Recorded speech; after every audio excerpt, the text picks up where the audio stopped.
Okay, welcome to the deep dive. Today, we are taking on a truly complex and vital topic: India's relationships with its immediate neighbors, Nepal, Bangladesh, and Sri Lanka. Absolutely. It's about understanding, this intricate web history, geography, politics, even personalities, Mm. all shaping these crucial ties for a large country like India. Think of it as looking at a key part of South Asia's foundation. How does a big country navigate relationships with smaller nations right on its doorstep?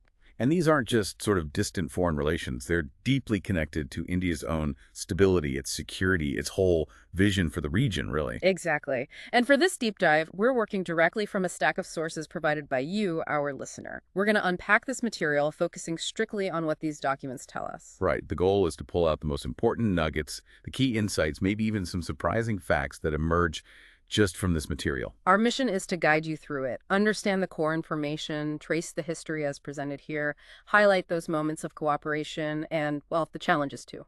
And ultimately reveal what these documents illuminate about the dynamics at play. We want to show you what this specific set of sources tells us about India's foreign policy in this neighborhood. Consider this your informed shortcut.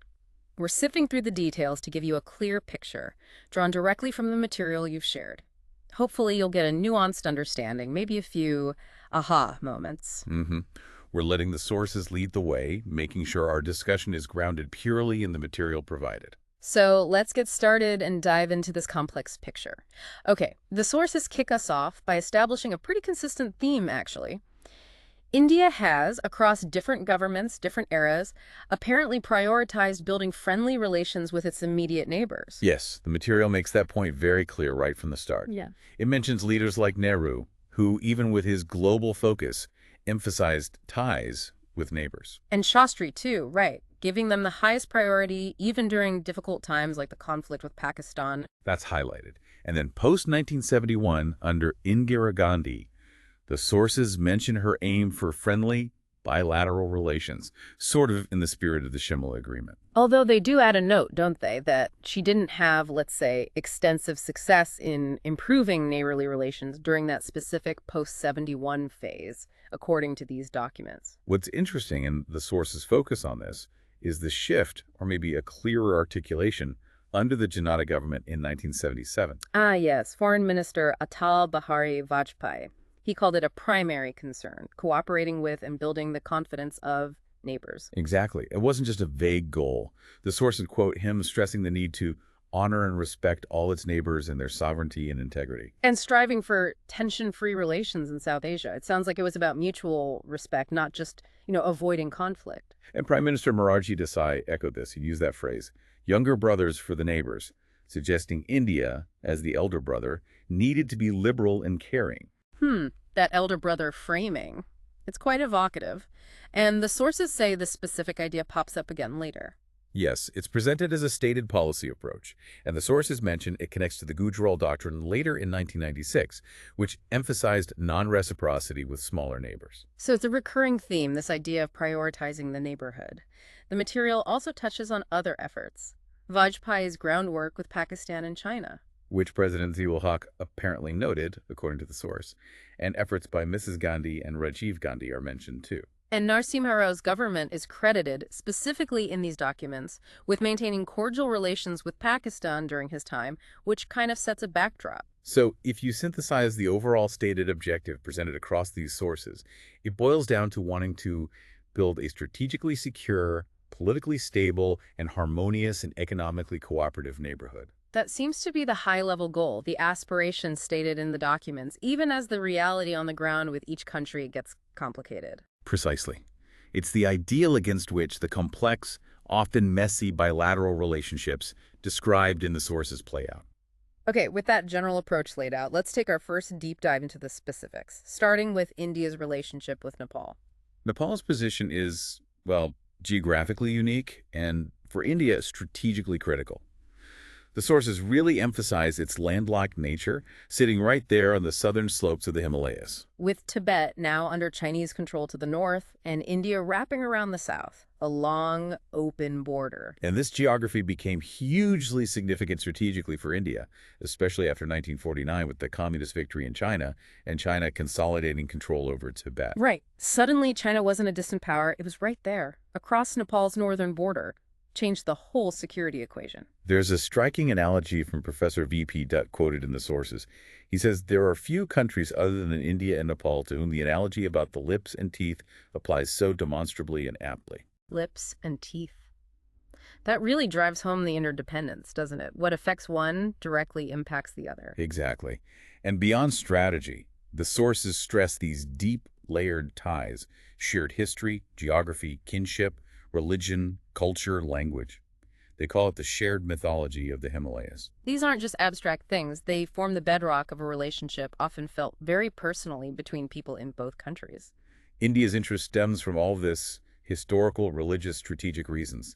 The recruitment of Gorkhas into the Indian Army, for instance, continued after 1947. That's a unique military link.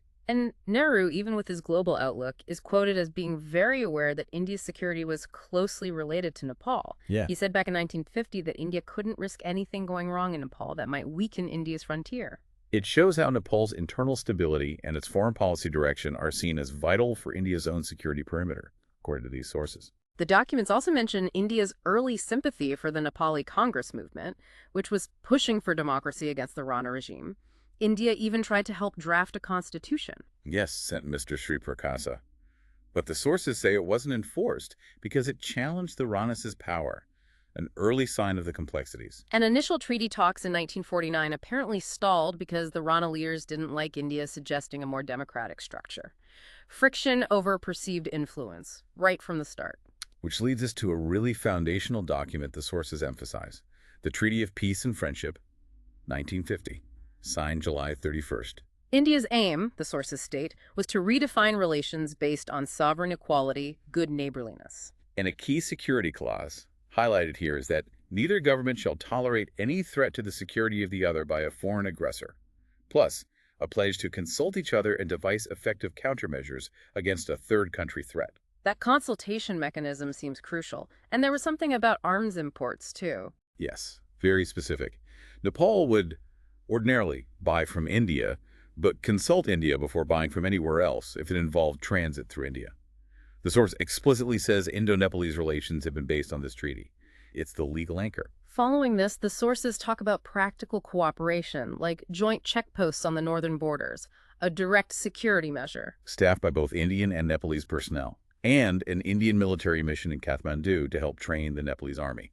All linked back to that treaty's security logic. And economic ties were formalized the very same day, July 31st, 1950, with the Treaty of Trade and Commerce. Right. Given Nepal's landlocked status, India committed to providing essential goods and securing transit routes. The crucial part for Nepal must have been that guarantee of full and unrestricted right of commercial transit through India, access to the sea, global trade. Absolutely vital. The treaty also covered things like import duties and preventing price undercutting. The sources frame this as the start of an era of extensive economic cooperation and of economic assistance by India to Nepal. Now, turning to the political side, India played a role in the shift away from Rana rule, didn't it? Though the sources say it was complicated. It was. King Tribhuvan taking refuge in the Indian embassy, the negotiations in Delhi, his return, the move towards democracy. Nehru's stated principle was non-interference, but the sources say India was effectively forced into the process. But that initial cooperation post-1951 didn't last long. No, relations between the Ranas and Nepali Congress frayed. There's even a revolt where India helped with police action, but by early 52, the sources say, many Nepali parties have become anti-India.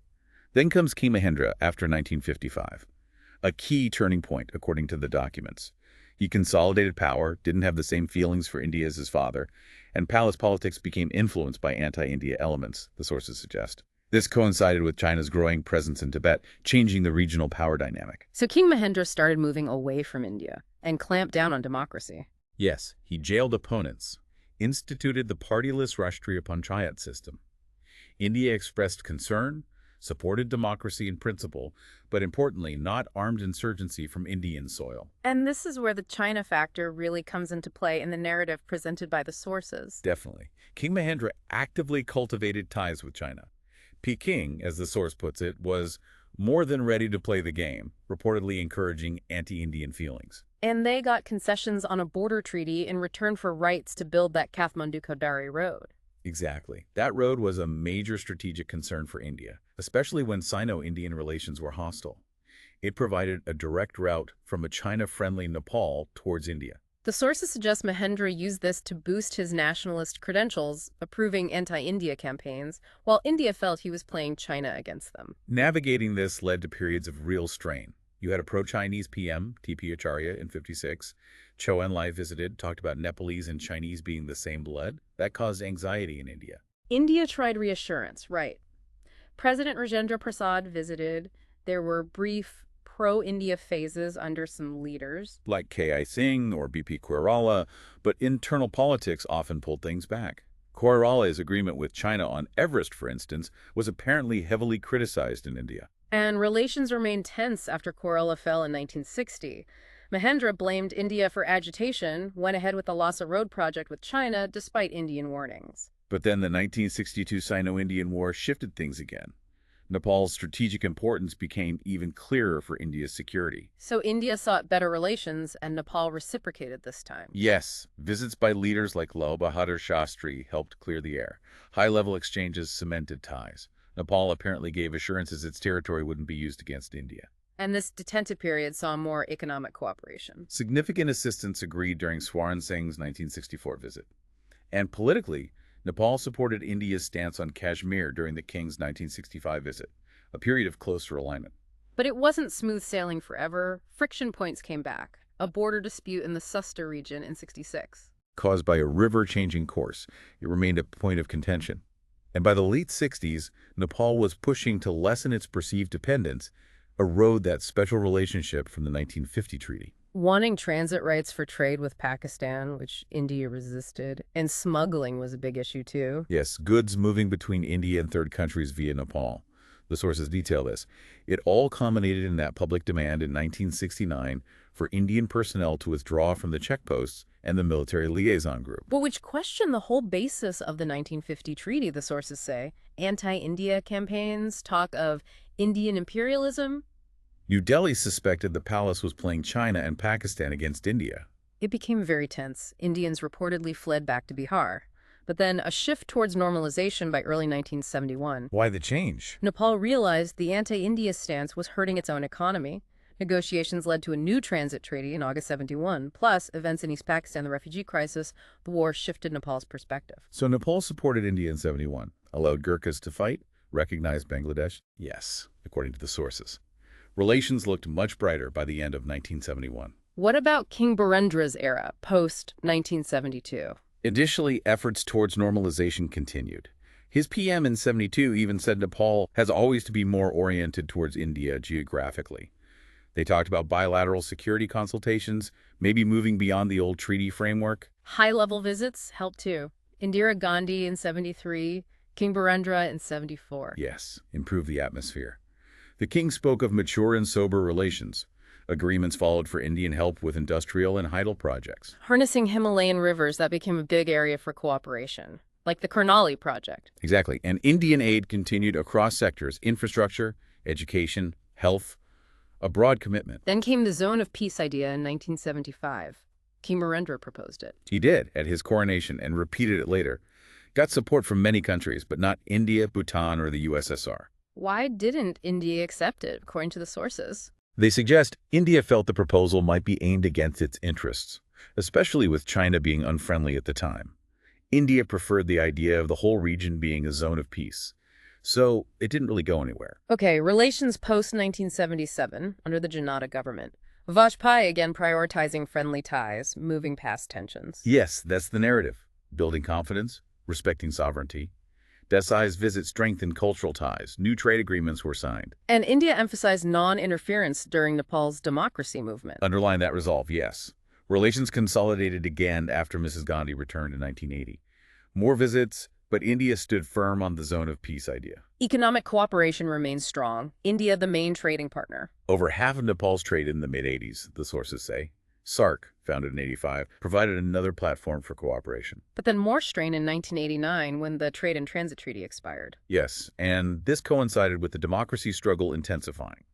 The king apparently suspected India was backing the Nepali Congress. But the democracy movement succeeded in 1990, leading to a constitutional monarchy. How did that affect ties? India, under VP Singh, signaled a desire for better relations. Things improved. New agreements were signed in June 90. Concerns about Nepal balancing India and China remained, though. Yes, during GP Koirala's visit in 91. But he apparently assured India that Nepal wouldn't rely on China for security. And economic ties improved after India's own liberalization in 91. Updated treaties, continued Indian development projects, infrastructure and environmental cooperation.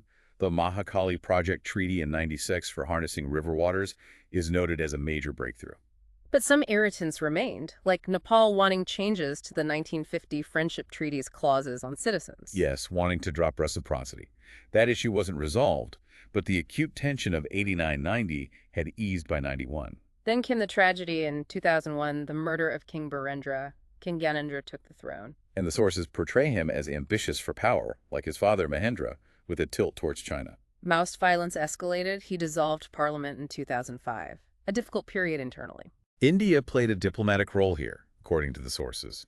Foreign Secretary Shyam Saran reportedly persuaded Gyanendra to restore democracy in 2006. And the restored parliament made big changes. Constituent assembly, limiting the king's powers, secular state. Yes, steps India welcomed. The sources also mentioned CPIM leader Sitaram Yechuri helping bring Maoists into the mainstream.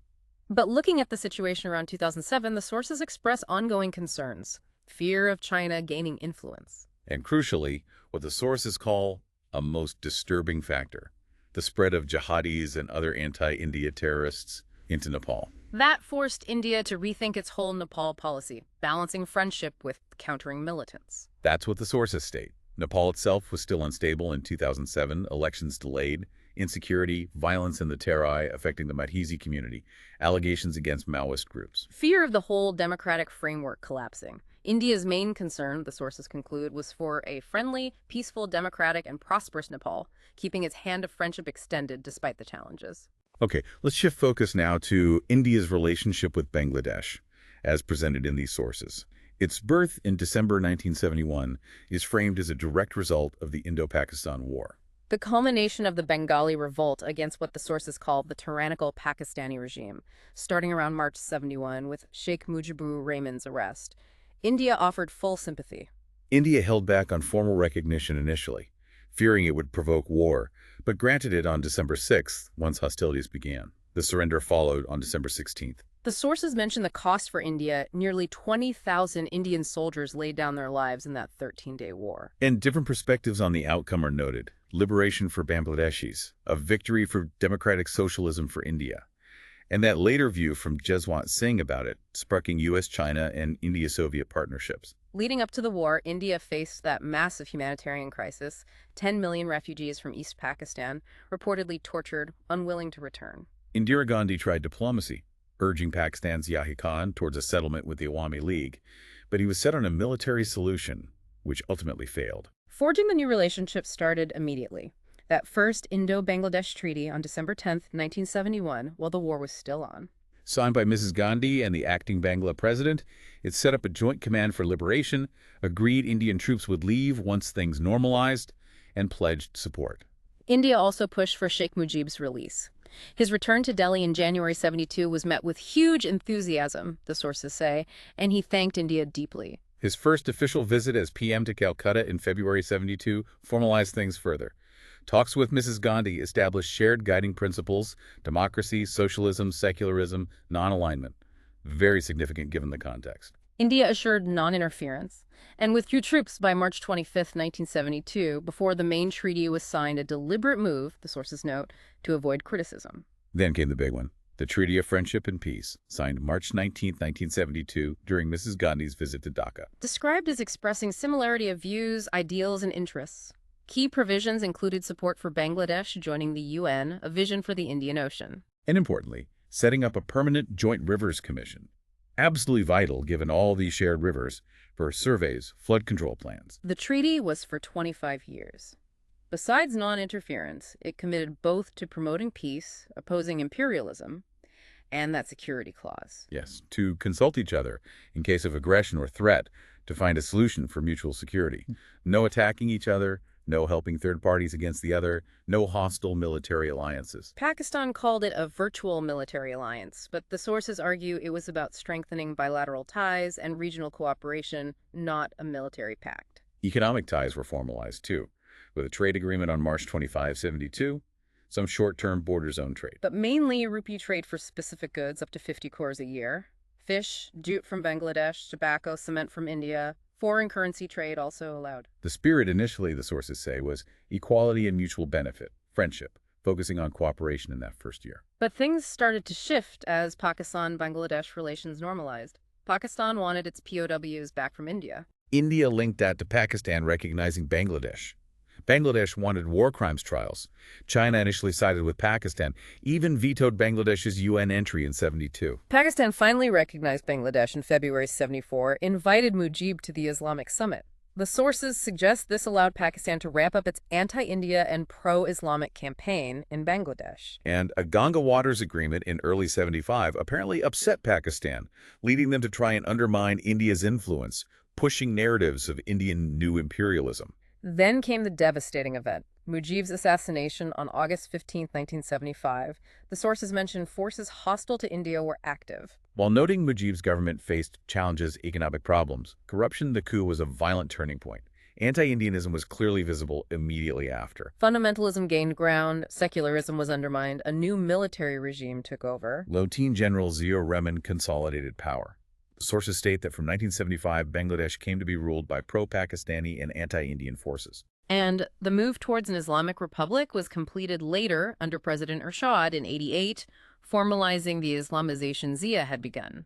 Military or military-backed rule continued for years. Now on to what the sources call one of the most difficult and nagging problems, sharing the Ganga waters, especially concerning the Farakka barrage. The core issue is dividing the limited water during the lean season, January to May, particularly mid-March to mid-May when flow is lowest. India built the Farakka barrage, 1962-71, primarily to save Calcutta port by flushing the Hooghly River with enough water, about 40,000 cusecs minimum, to prevent silting. This was seen as a vital national interest. The port wasn't just for India, it served Nepal and Bhutan too, but diverting that water became a major point of friction. Because if India takes its 40,000 cusecs minimum, Bangladesh gets only about 15,000 during the leanest time from the total 55,000 cusecs available then. And that's seen as highly insufficient, causing big problems downstream. Equitable sharing is the crux. The Joint Rivers Commission was set up in '72. A temporary agreement in '75, after Mujib's visit, was seen as a breakthrough. Yes, India apparently showed goodwill, allowing Bangladesh about 80% of the water during the leanest weeks then. But after Mujib's death in August '75, India's stance hardened. The agreement expired. India went back to drawing its needed amount, Which led to protests in Bangladesh. Maulana Bashani's Farakka Peace March in '76. Bangladesh took the issue to the UN. Then came the 1977 agreement, under the Janata government, which prioritized neighborly ties, signed for 5 years. It was a complex schedule for sharing water every 10 days during the lean season. India got significantly less than 40,000 cusecs during the leanest weeks under this deal. Hailed as a diplomatic achievement then. But Mrs. Gandhi apparently felt India's interests were compromised, and West Bengal CM stressed the need for 40,000 cusecs and augmenting the river's flow. That augmentation issue is key. The 1977 agreement expired in '82. Subsequent Mao's extended sharing, but critically deleted the minimum availability clause, so available water was just shared proportionally. These lapsed in '88, leading to ad hoc releases by India, which wasn't a stable solution. What about augmenting the flow? India suggested diverting water from the Brahmaputra via a link canal, arguing the Ganga basin didn't have enough water. Bangladesh rejected this technically, environmentally problematic, they argued. And Bangladesh preferred upstream storage, involving Nepal. Resolving this needed looking beyond narrow politics, the sources say. Bangladesh kept raising it at the UNGA. India insisted on bilateral negotiation. SAARC also discussed it. Finally, the 30-year water sharing agreement in 1996, signed by Dev Gowda and Sheikh Hasina. Her election was seen as a positive sign. Yes, given her stance against anti-India activities, the treaty set a detailed sharing formula for 15 10-day periods during the lean season for 30 years with reviews. It included guaranteed shares for both in alternate periods, and during the leanest time, Bangladesh got a larger share than India. Hasina called it fair and just. Leaders praised it, but the sources note criticisms, particularly the lack of any provision for augmenting the flow seen as a concession by India, potentially against its long-term interest. Still, it was viewed as a breakthrough, paving the way for other cooperation. Beyond water, other issues caused friction too. Border firing in '79 over land near Bologna. Caused by the river shifting course, and the Newmore Island dispute, conflicting claims over a newly emerged island in the Bay of Bengal. India called it New Moor, Bangladesh South Talpedi. India hoisted its flag in '80, leading to protests. Unresolved, complicated by the undemarcated maritime boundary. Sources quote views calling it a symbol of fear or something manageable with goodwill. Then, the Teen-Bia corridor dispute. Transit rights for Bangladeshi enclaves through a strip of Indian land. An '82 agreement proposed leasing the corridor to Bangladesh for free movement. Welcomed by enclave residents but faced opposition in West Bengal. Concerns about security, displacement, required a constitutional amendment. The issue of Chakma refugees in Tripura from Bangladesh's Chittagong Hill tracts also needed talks, leading to some repatriation in the mid-90s, but many remained. And a major persistent challenge flagged in the sources, illegal migration. Large numbers of Bangladeshis entering India seeking work, settling in slums. Difficult to distinguish them from locals, sometimes causing communal tension. The porous border makes it easy. India's fencing proposal was opposed by Bangladesh, leading to tension, even firing incidents. Identifying and repatriating has been hard for India, the sources suggest. What about economic cooperation? Gradually increased. Forums like the Joint Business Council helped. But a big trade imbalance unfavorable to Bangladesh has been a constant issue. Bangladesh sought concessions, investment. India reduced duties on some items, ongoing effort. Looking at the source's perspective around 2007, relations were called close and stable in the mid-90s MEA report, though the water issue persisted internationally. Trade grew. SAARC was important. Sheikh Hasina's '96 election raised hopes for better ties due to her stance against anti-India activities. Despite that, a serious border clash happened in April 2001. A Meghalaya border, an Indian village occupied, BSF personnel killed, allegedly by Bangladesh rifles. Mutilated bodies returned. Caused outrage in India and severe strains, despite assurances of a probe. And in 2007 specifically, the sources note worries about Bangladesh potentially heading towards military rule under a caretaker government, attempts to keep former PMs out of elections. India expressed natural concern about the threat to democracy, rise of pro-Pakistani and jihadi fundamentalists, and a major worry, anti-India terrorism from Bangla soil. So a relationship born in shared struggle, but facing really complex challenges over rivers, borders, migration, politics, and security. Right. Now let's turn to the third country in this deep dive, Sri Lanka. The sources start by noting the obvious proximity, the island republic just south of India, and shared elements like Commonwealth membership, non-alignment. The initial thought presented is, with so much in common, you wouldn't expect conflict. But the sources immediately say conflict has been part of the relationship, though efforts were made to avoid disputes.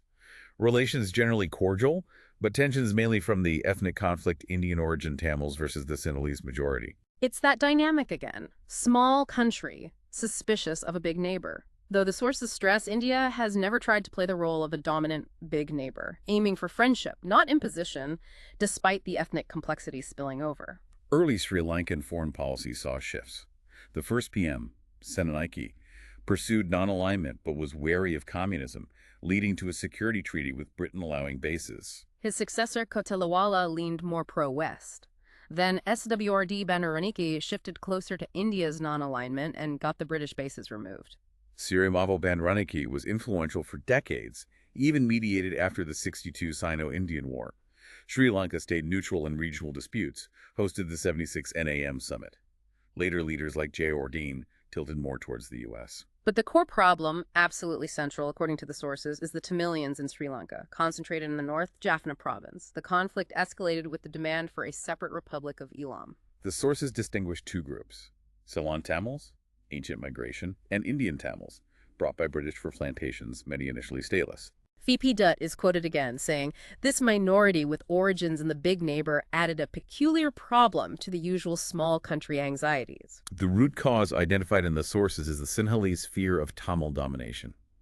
British policy is noted for highlighting differences, using Indian workers as a check on Sinhalese nationalism. Tamils had gained prominence in administration professions. Sinhalese nationalism grew. Tamil demands for representation were rejected. Post-independence policies led to perceived discrimination. The sources detail this. The 1956 Official Language Act making Sinhalese sole official language caused riots. Later laws for Tamil use weren't effectively implemented, they state.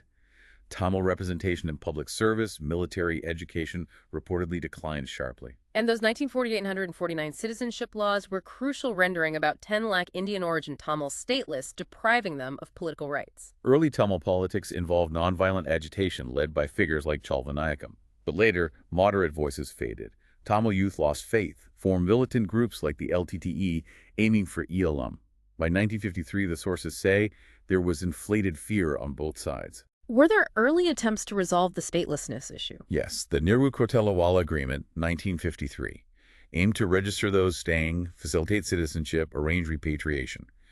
But Tamils alleged it wasn't implemented sincerely, leaving many stateless, fueling tension. Relations normalized a bit under SWRD Bandaranaike. Then a more significant effort. The Shastri Sirmavo Agreement, 1964. That addressed nearly 1 million stateless people, dividing them some for Sri Lankan citizenship, a larger number for Indian citizenship over 15 years. And a follow-up agreement in 1974 between Mrs. Gandhi and Mrs. Bandaranaike settled the fate of the remaining group, splitting them equally. The sources say the stateless issue was sought to be peacefully settled by then. Another dispute was the Kachativu Islands, small, uninhabited, in the Palk Straits. India protested SL police presence in '68. Handled with a status quo arrangement initially. Yes. Then a final agreement in June 1974 demarcated the maritime boundary, with India accepting Sri Lanka's ownership of the island, seen as removing a potential roadblock, allowing focus on economic cooperation. 1971 was an eventful year for Sri Lanka too, wasn't it? A leftist revolt. Yes, a serious insurgency. The SL government struggled. India was the first to offer assistance upon request. Supplied helicopters, naval patrols to stop arms shipments. Significant military aid reported. The sources call it the first time India got involved in a neighbor's trouble. Criticized by some in India, but the government felt a radical takeover would harm India's interests. Interestingly, China also pledged support to the SL government then. During the Bangladesh crisis that same year, Sri Lanka was officially neutral, but the sources suggest its real sympathy lay with Pakistan.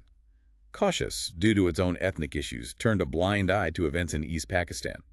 Also, some in SL criticized the Indo-Soviet Treaty, recognized Bangladesh relatively late. What about economic ties? The sources say they started late. Yes, both being tea exporters created competition. China played an important economic role too. India's engagement grew from the mid-60s with credit lines. But a big trade imbalance unfavorable to Sri Lanka was a problem. Major issue. India recognized the need to help correct it. Cooperation boosted after Mrs. Gandhi's '73 visit, identifying industries for Indian help, providing aid, aimed for a new economic relationship. More cooperation followed via the Joint Commission trade concessions, credit lines, better connectivity, trying to grow trade despite the imbalance. Then came the watershed moment. The 1983 ethnic explosion. Conflict reached serious proportions, a reign of terror, Sri Lanka carnage, the sources describe it. Violence escalated dramatically after soldiers were killed. Indiscriminate attacks, Colombo affected. India was in a very delicate position. Victims included Indian origin Tamils, stirring public opinion in India. Foreign Minister Narasimha Rao visited, but violence continued. President Jayewardene accused India of aiding terrorists. India denied involvement, urged caution, condemned violence, but Mrs. Gandhi maintained a stance against direct interference. It led to a huge refugee crisis, 1983-86. Around 2 lakh Tamils became refugees, many fled to India. Deep sympathy in India. Both governments tried to restore normalcy. India negotiated, persuaded Tamil leaders to join talks in Colombo, but peace remained elusive.